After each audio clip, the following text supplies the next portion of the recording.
Hi guys, so back with another YouTube video. I just wanted to kind of explain different types of training, really how I train, how you can set up your sets and things like this. This is by no means me saying this is the only way to train or this is the best way to train. There's thousands of different styles and ways, so I'm just saying this is what works for me, this is what I've done since when I started doing bodybuilding, then took a break from it and now I'm back to it. This is basically really what I've done to help me grow and sort of develop different body parts and lagging body parts and things like this. So, that's all I'm saying. Hopefully you can take it into your training and then you guys can develop it and grow a bit as well. So, start off nice and simple, okay? Straight sets. So on these are all, straight sets are basically 3 or 4 sets and you do the same reps and throughout. So in this example, set 1, 10 reps, 2, 10 reps, 3, 10 reps, 4, 10 reps. There is less rest. So you're working, once you do your set, you want to go like 30 seconds to 45 seconds and you're right back in and you want to stick with the same weight if you can, yeah? That's kind of a straight set. I would really only use these in smaller muscle groups, so like bicep, tricep, calves, and maybe like medial delt, maybe a rear delt. You're not doing big compound movements, you're not hitting bench press or squatting for 4 sets of 10, because mainly, if you can read that, you can't go to failure, yeah? Because if you can do the same weight for 4 sets or 3 sets, you're not even close to failure, which is fine for smaller muscle groups, but for bigger muscle groups, you kind of need to be pushing the, sort of getting closer to failure. Now these reps, they don't have to be 10, they can be 6, they can be 8, they can be 12, 15, whatever. It's just, straight sets are the same the whole way through. That's basically a straight set, yeah? Cool. Okay, next one. We have pyramid sets. This is my kind of like the bulk of the training session. I love a pyramid set. Brilliant. So set 1, again, these are all adjustable reps. This is just what I do. Yeah. So set 1, you do 15 reps and that's your warm-up. So lighter weight. Set 2, 12 reps. That's a feeder set. You go slightly heavier. That's your feeder set. Reps are coming down. Set 3, it's kind of like a working warm-up. It's not quite your working set yet, but it's heavy. So you're up again, 10 reps, and then your 4th set is your failure set, your 6 to 8 reps, 8 to 10 reps, but you're going to failure. You're making sure if it is 6 to 8, you cannot push beyond that. You don't want to be able to get to 8 and think in your head, I probably could have done 9 or 10. If you can get to 8, you want 8 to be total failure. If you feel at 6, boom, happy days, gold zone. So your weight is increasing throughout your 4 sets. You've got your warm-up set, your feeder set, your working warm-up, and then basically your failure set here. You have slightly more rest in these. So you're gonna do, say your warm-up, you're gonna take sort of 45 seconds to a minute off. Steal again, and then probably in between the working warm-up set and your failure set, you're maybe going to take 75 to 90 seconds rest, kind of thing. So that's the basis of a pyramid set. I will run you through what exercises and things at the end, okay? So that's really your pyramid set. Now we'll move on. So, on to a slightly lower volume approach. Nothing wrong with lower volume. I have done this really in my off season. A lot of lower volume training.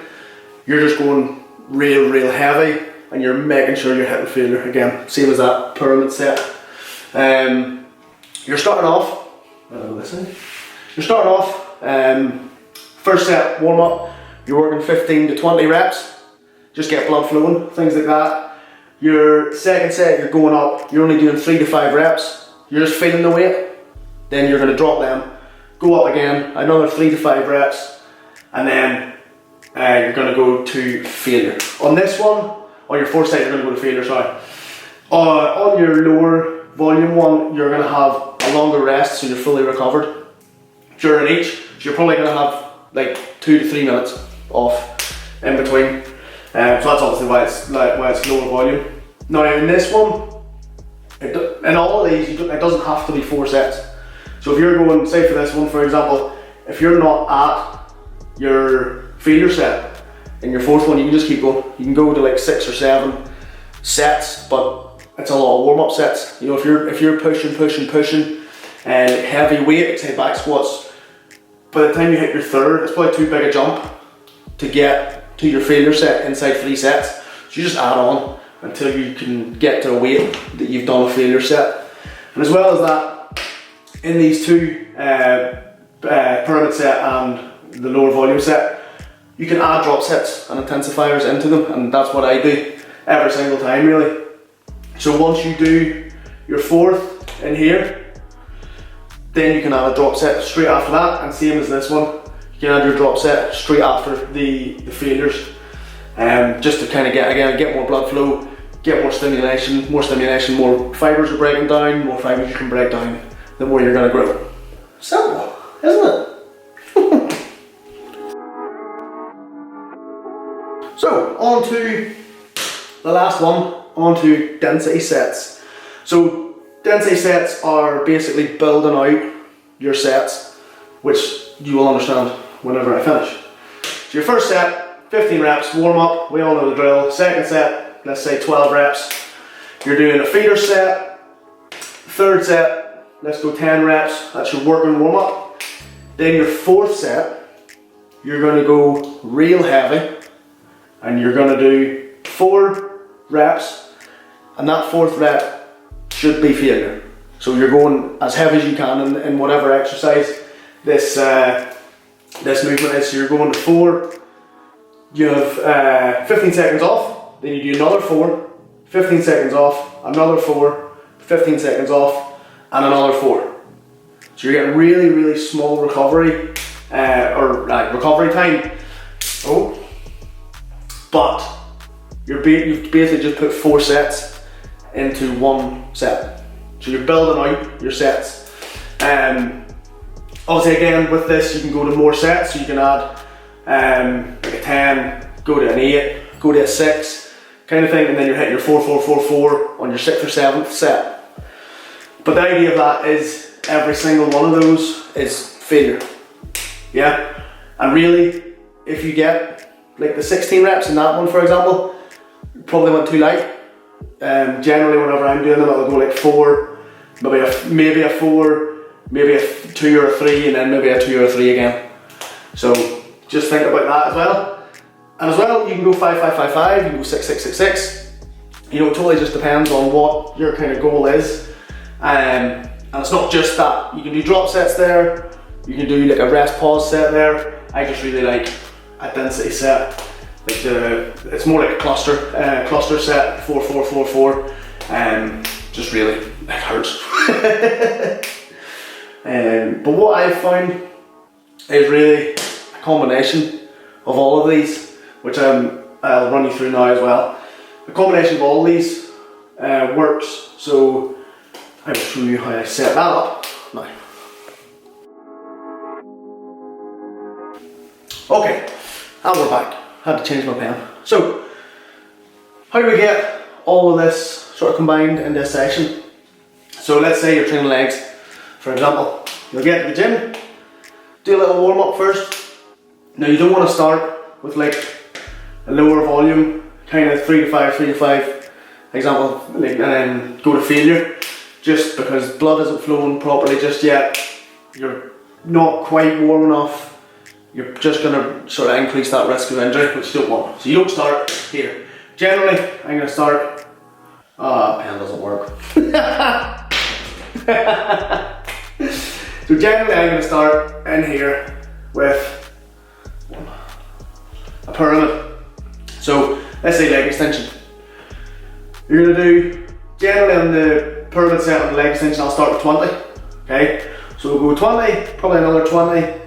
Slightly slightly heavier again, go to 15 reps. And then on the working one, we'll kind of work in between 12 and 15. Just because it's legs. Legs can take slightly heavier, have more volume, more reps, and they can take that battering. So that's really the first one, that'll be your leg extension. Then you're going to move on to a lower volume movement. So let's say 2. That's probably going to be like a back squat, something heavy, big compound movement, get weight going. This is where you're going to hit PBs, all this sort of thing. So you're going to start off 15 to 20 reps, and then as you're going up, you'll just do a 3 to 5. So usually I do like a 3. Second set 3, up again. Third set 3, I'll probably work. I'd probably do 6 or 7 warm-ups, and then hit my absolute failure set, sort of looking at that, between 6 and 10 reps. After that, I'll probably add an intensifier. I'll add probably more than likely a drop set with back squat. So you'll repeat your failure set. Weight-wise, you'll probably won't get the same amount of reps.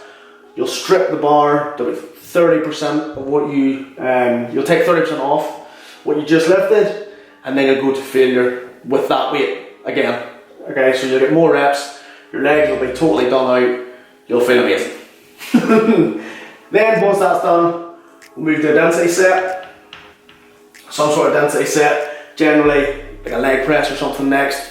So we'll go over to the leg press at 15, probably again 20, and then maybe 20 again, slightly heavier, a 15, slightly heavier, and then we'll get into a density set. Probably in this one it'll be like a 10, 10, 10, 10, with 15 seconds off in between, or we'll get loads of weight on, and again we'll just add drop sets and things like that. But especially on leg day, intensifiers are really, really good because legs can take that. Legs can really take a battering. So that'll be the third one as your leg press. Then on to straight sets, so something slightly sort of less taxing. So you're either probably looking to do, probably go back to leg extension, something like that, or you can do lunges. So if you're doing lunges, you load a barbell up or dumbbells, and you'll go, say we're doing lunges, go 10 per side, and you'll just do that for all 4 sets, and you'll get 45 seconds rest, and then you'll go again.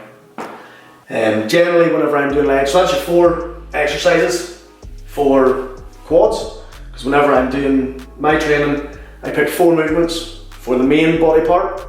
So say again, legs, I'll split them up into quads and calves. So I'll pick 4 quad movements, and then I'll pick 2 calf movements, and the calf movements will generally be straight sets or some sort of intensifier set on either the barbell or the calf raise machine. And then the same idea, say you're doing back training. Generally for that one, again, pyramid, you would start off like a lat pull down, get blood flowing, just get that sort of mind muscle connection, make sure the back's firing, go into a lower volume, so like a chest supported dumbbell row, same setup, density set, generally like a barbell row or something like that, and then you would go into your straight set, some sort of pull through, and finishing off with the lats again. So yeah, that's pretty much that. Again, I'm not saying that's totally the way you have to train or that's the best way to train. I'm just saying that's worked for me for a good while now, and especially that setup of taking 4 exercises for the main body part that day and 2 for the secondary. It's really good, it's worked for me. So give that a go. If you have any questions, let me know in the comments. A little like in the video, that'll be great. Thank you guys, see you soon.